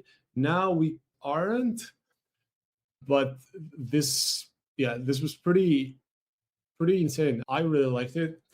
Yeah, and the DGX Spark released, but to a lot of disappointment because of lacking memory bandwidth. So a lot of those promises did not get realized for what it was useful for. And a whole bunch of stuff on vision and video. I'll just quickly go through this. So we got World Labs, RTFM. This one I did try. I tried the Alibaba one, but models for 3D printing got very good now, where people are actually using them to 3D print stuff. So point cloud stuff got really good, as in like production people are just making figurines or whatever, or some businesses with it. LTX2, this one had pretty crazy stuff, but I think, was this one open source? I don't fully remember. I think they promised to open source it. They promised to open source it, but it wasn't released. They did follow up with open source. Yeah, let's finish it. So Cloud Skills came out. A lot of people missed this, but now it's picking up a lot. And I think this is a much bigger deal, even than most people realize, because what it enables, it can be replaced by other tools as well. But I think what most people are still missing on this one is that it enables a hierarchical context, and it enables hierarchical context building and hierarchical reasoning. And this is the one thing that a lot have not taken advantage of. And I think it's going to become a much bigger deal later on in the year, next year. So I'm just putting this out there as an example. This might just be a really big deal and people are starting to realize it, but also implemented it. I think a whole bunch of other tools are implementing them as well. Yes. So yeah, that's picking up. We got Cursor 2 and Composer. I spoke a bit about that. Cursor 2, super quick. One thing that I want to call out is we will definitely try. Skills is like MCP level, if not bigger, as far as many people are concerned. And we will try to get you a deep dive into skills early next year in January, so that like we'll ramp up on skills. When they came out, we play with them a little bit, but I think it's now getting to a point where like it's a bigger deal, and many other labs are understanding. ChatGPT is implementing skills internally without telling us even. So we will definitely go and do a deep dive on Claude skills, which is a bad name because if they're not used within Claude, they're not Claude skills. But okay. Yeah, I think it's the start. I'm just calling it now. I just made up the term hierarchical reasoning, but that's what it allows. And we've seen that early on now. So this might become pretty big. Yeah, even though at first it was just a prompt. It just add a prompt. It's just a bunch of MD files. Yeah, and we got also Cognition SWE. So we started seeing at the end of this that a lot of labs started training their own models. And the open source one, until Opus came. But they were training them and they were making them better. And the very interesting thing that we have seen people, they just prefer them for a good part of the job. So yeah, extremely busy month. And yeah, things just kept accelerating. Like we just got more and more. Yeah. Yep. Great, man. Nisten, thank you so much. Let's see, who didn't we have for a while to cover November, and I'll cover December. Yam, you want to take November? Yeah, sure. Okay, right. November. It's crazy, man. It's so close. November was just right now. Yes. Okay. Gemini 3 Pro. Google reclaims a #1 spot on Arc AGI 2 with this Gemini 3 Pro Deep Think mode and standard mode, roughly double the previous state-of-the-art, which is crazy. Everyone, I'm not going to talk too much about Gemini 3 Pro because everyone seems to know about it. 1 million context window was for a short while undeniably the best model you can use for code. Also, Google gave us Anti-Gravity IDE, which is its own JS fork that has agentic abilities, AI agentic abilities embedded into it with browser integration into Google Chrome that allows you to take screenshots for debugging and do all sorts of things right out of the box with Google Chrome, which is not easy at all for all the other agents. That's a very strong selling point. We also got Nano Banana Pro. That is the first model that is not a toy, you can say, allowing for 4K image resolution and pretty much perfect text rendering for whatever text that you want in the image. And it's really hard to break the text rendering of Nano Banana Pro. This is the sequence of event that we covered on the show. In the span of 1 week in November, Grok 4.1 was released, and for 24 hours was the best model in the world on LLM Arena. The day before Google released Gemini 3.0, Google released Gemini 3 Pro, and this took all over the charts everywhere and absolutely massive jumps. The day after this, OpenAI released GPT-5 Codex Max, which was apparently like their like a super focused coding reasoning model that again beat like Sweetbench verified on a few benchmarks and became like #1 coding. Still, Gemini 3 Pro was the best. Gemini, like you said, released with Google Anti-Gravity, and they released also Deep Think, although didn't launch it yet. And then a day after GPT 5.1 Codex Max, Google came back with Nano Banana Pro. So all of these like big labs were fighting the same way. This is probably the most insane dense week in the AI releases, where day after day we got state-of-the-art releases of the major models. We also saw a release of this Neo 20K humanoid robot that supposedly is going to be pre-launched the next year, super quick, for $20,000. And this was not all, because Meta released their like ASR stuff, but also Meta released SEM3 and SEM3D also that week. We thought this week was over. We covered it on ThursdAI. We thought this week was over, and then Claude decided to finish off this like one span of a week with Claude Opus 4.5, which we all say is just an absolute beast in coding, absolute beast in creative writing and everything. So the one single most dense AI releases week in AI happened in November. This week made me feel that, hey, maybe naming our podcast with a specific day maybe was not the best idea. Maybe we need to take time. But hey, also, we did a bunch of live shows this week as well. Like Gemini 3 Pro launched and we did a live show as well. Crazy. I want to throw out one more because like it got lost in the noise a little bit. But if you're interested in the future of real-time video avatars, Tavis launched like the next generation of their real-time video avatars, which they're calling PALs. And they're amazing, like super responsive, very like good video quality. They've got a bunch of custom built models, including a really good turn detection model they trained in-house. If you go to santa.tavis.ai, you can talk to Santa, and it's right, that's true. We've been building like AI Santas since 2023. This is the first one that's okay. This is amazing. And in 2026, we're going to see real-time video avatars, just like we saw real-time voice agents get all the way there. Yeah. So I think that is also a big key moment. Yeah, really was. Also, just really quickly, a lot of people started having their Opus moments, and a lot of people were like very skilled programmers that just used AI, or so they just started using agents. And even some of the best devs I know that weren't that much into AI started having stuff that this was the first model that they could reliably offload work to. So a lot of people got the message, which we've been saying the last few months. It really hit home for most. Yep. Yeah, we want to continue, finish up on open source and super quick. Yeah. I just want to highlight that it was like a week and a half, 2 weeks that we got GPT 5.1, Grok 4.1 and fast, Claude Opus 4.5, GPT 5.1 Codex, and Gemini 3 Pro. That's like a week and a half, like back to every day we got something. Yeah, everyone is fighting on coding models. Absolutely. Yeah, open source didn't sleep. Absolutely not this month. We got Kimi K2 Thinking, MinMax M2, Intellect 3, Olmo 3, and Kimi Linear, which is an efficient linear attention model. I can go into all the different benchmarks and which one is better than which, but I don't think we have a lot of time for this. Video and vision. We got OBC MLV2, real-time interaction AI video, Sora character cameos that pretty much turns a pet and object into animate characters, Helio 2.3, which is the cinema grade video generation model. Hi Luo, that's how I heard that Minimax folks taught me to pronounce it. Hi Luo. Hi Luo. Yeah, it means like 2.3. Yeah. 2.3.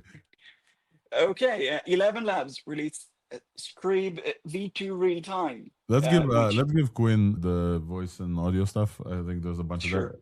Sure. Quinn, my notes say the Cartesia came out on October, and you mentioned them on September, but yeah, we mentioned this here as well.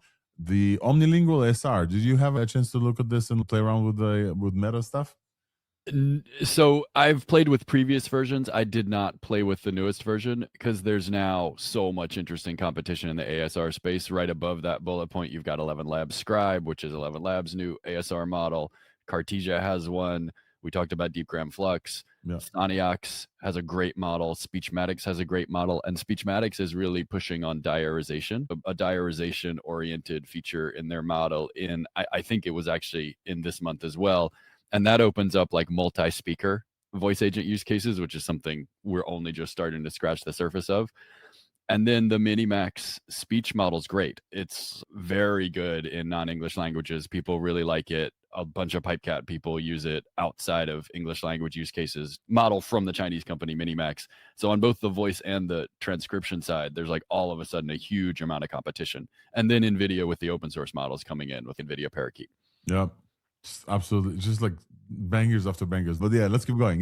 Finish up on tools of November 2025. Sure. Yes. Windsurf released code maps, basically allowing you to generate flowcharts of your entire code base for navigation. That you could basically giving you a high level view of the code that is more aligned into the way we write code today, which is AI assisted. You don't really care about the actual code itself, but like general abstract part of the code. First IDE to go into this idea. In Terminal Bench 2.0 release, which is a benchmark for terminal use by models for agentic coding evaluation.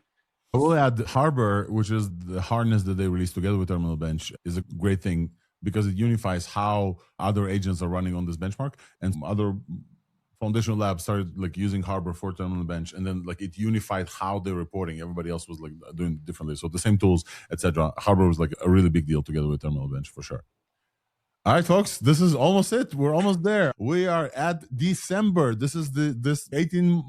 Okay, all of what I'm going to cover happened in this 18 days. The notes were prepared before this week, so they don't have the bunch of releases from this week that we covered for the previous first 1 hour of the show. But December of 2025, GPT 5.2. This is the main launch. GPT 5.2, they came back with a vengeance after claims that Google took OpenAI's throne. OpenAI came back with a vengeance with GPT 5.2 with 90% of Arc AGI 1 on the Pro extra high configuration. I ran 3 prompts through GPT 5 Pro extra high whatever, and I paid like $5. It's like ridiculously expensive, but it's like really hot. So GPT 5.2 and 5.2 Pro was released. This is OpenAI's answer to Gemini 3 from December.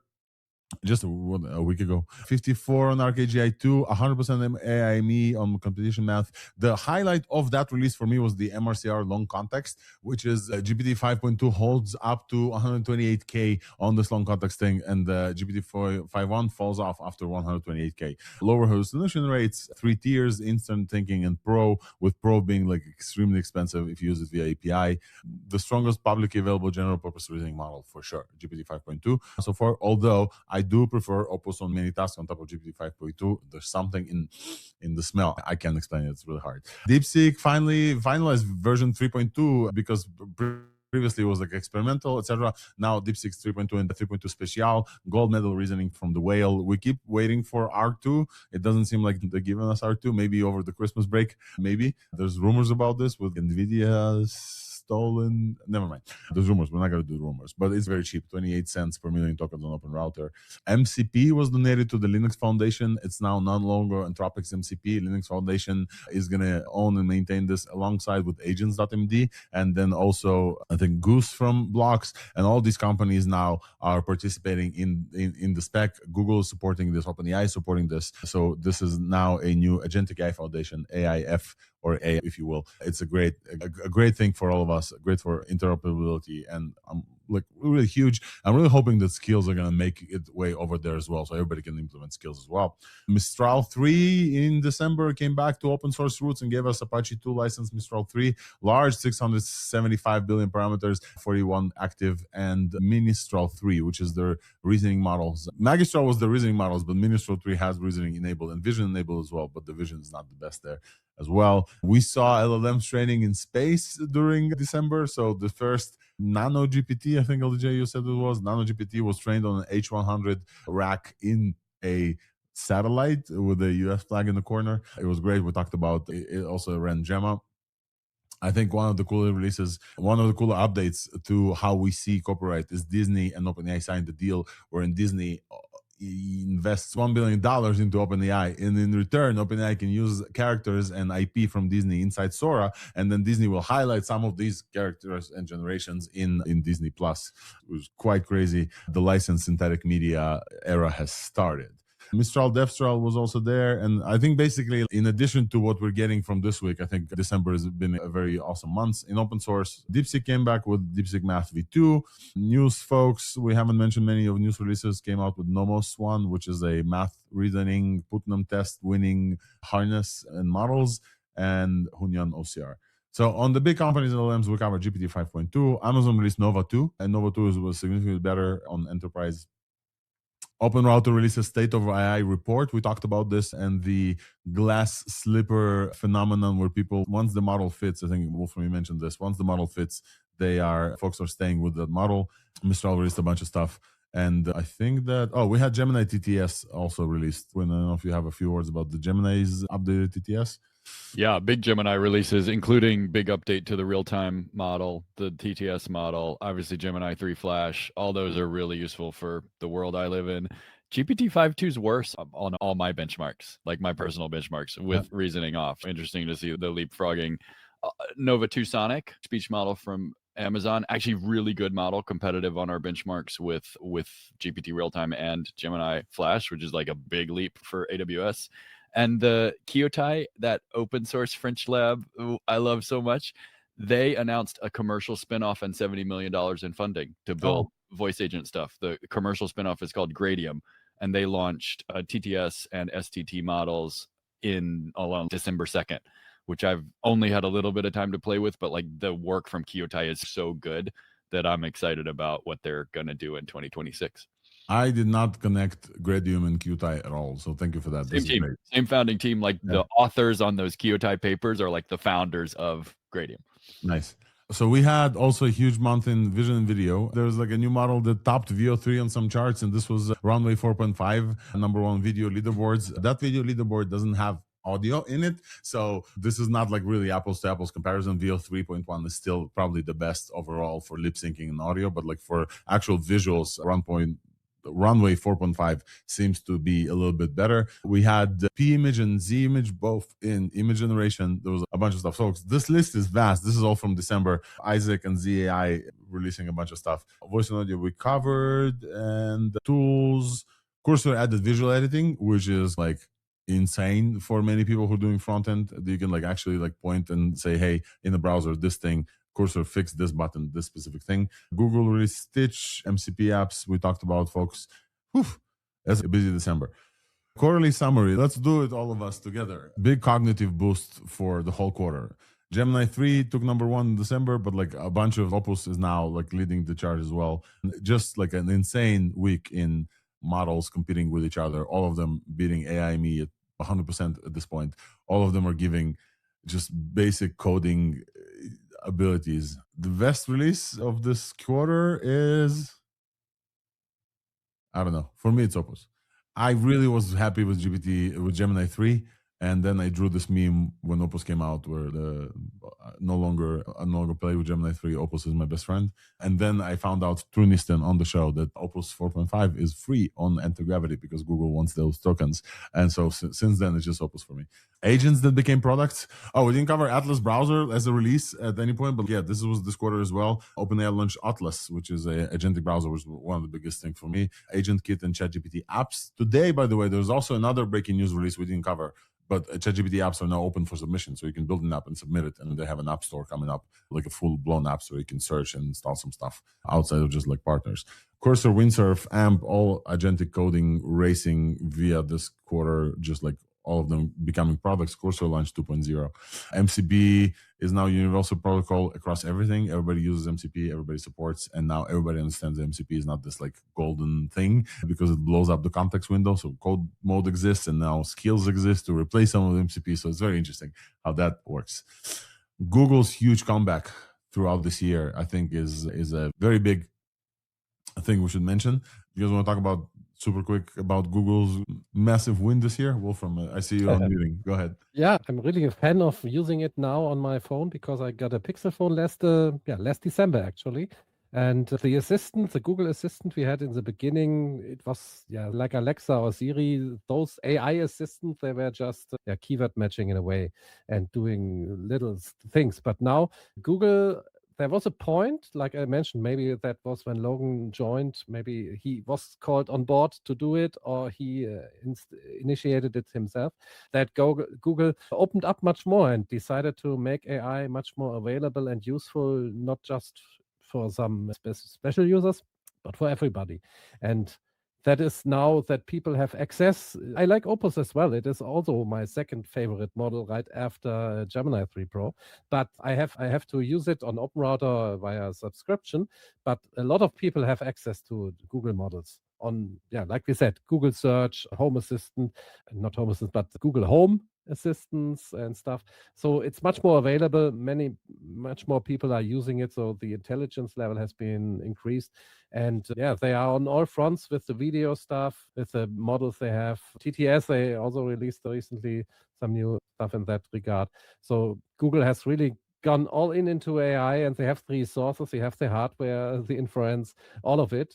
So you notice it now. And don't bet against Google, I guess. They have the TPUs, they have the product surface, they have, I don't know, my Gmail started writing replies for me, where previous I needed like the Perplexity email agent for this. Now they just show up in my Gmail. I just click send on AI replies. At some point, like the emails we're going to keep sending themselves, people will have full conversation without your knowledge. Google is absolutely leading and winning this year.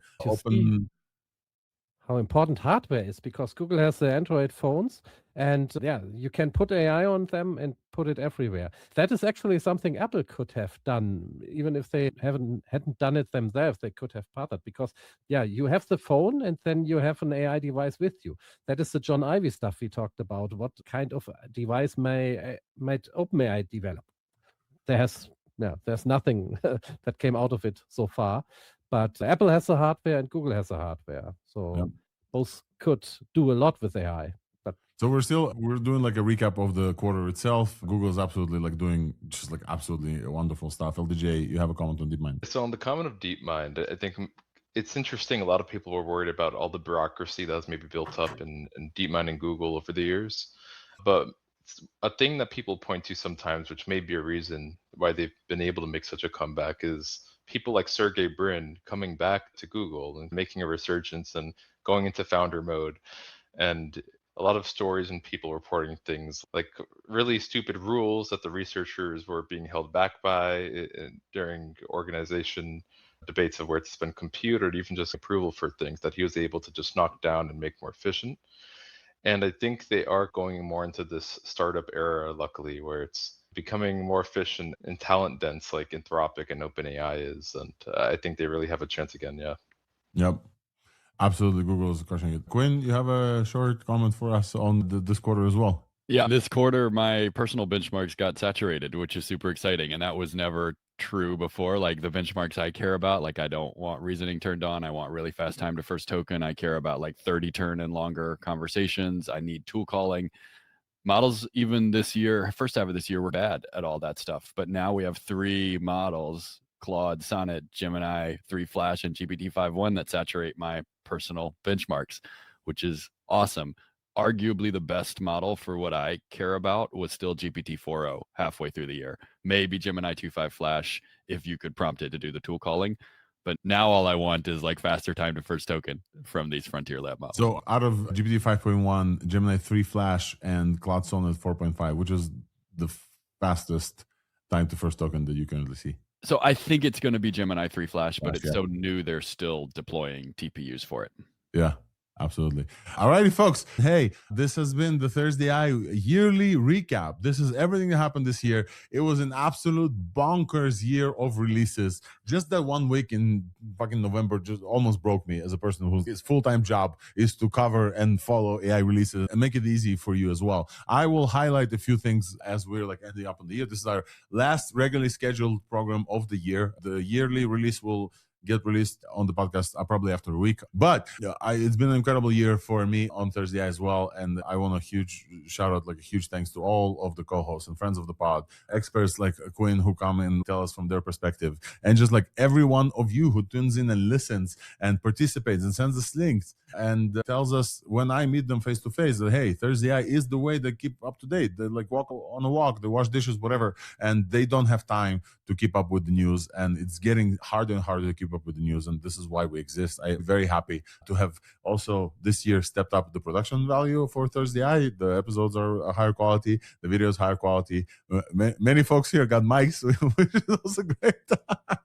And generally, I think it's been a great ThursdAI year as well. So with this, I just want to wish everyone a beautiful, incredible, very happy holiday season. I am pretty sure that the Chinese labs will not quiet down because they don't celebrate Christmas. So expect a bunch of other releases by the end of this year. Maybe DeepSeek is going to try to break the stock market again. Everything that we've talked about is publicly available. We open source all of it, all the episodes, all of the infographics, all of the prompts that I made the infographics with. So my prompt maker for the infographics is also open source on the GitHub repo. I'm going to add this in the show notes. If you want to achieve state-of-the-art infographic performance with Opus and break Nano Banana Pro, feel free to do so and let me know. Everything that we talked about here will will be available on ThursdAI.news. So please don't forget to subscribe. As a Christmas present, please send one friend that is not up to date to AI a link to our show. And if you want to give us a little Christmas present, holiday present, 5 stars everywhere where you listen to podcasts would be amazing. This is the best way to support the podcast, besides telling your friends about this.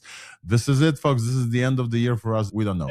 And we finished the year off still 4.9 star rated on Apple Podcasts. Oh. Go. 5. All right, folks. Thank you so much, all of you. Happy holidays. Enjoy the rest of the year, and we'll see you guys in 2026. Let's go. Happy holidays, everyone. Happy holidays, everyone. And a good start in the new year. This was amazing. Thank you all for joining. Cheers. Bye-bye, everyone. Bye-bye.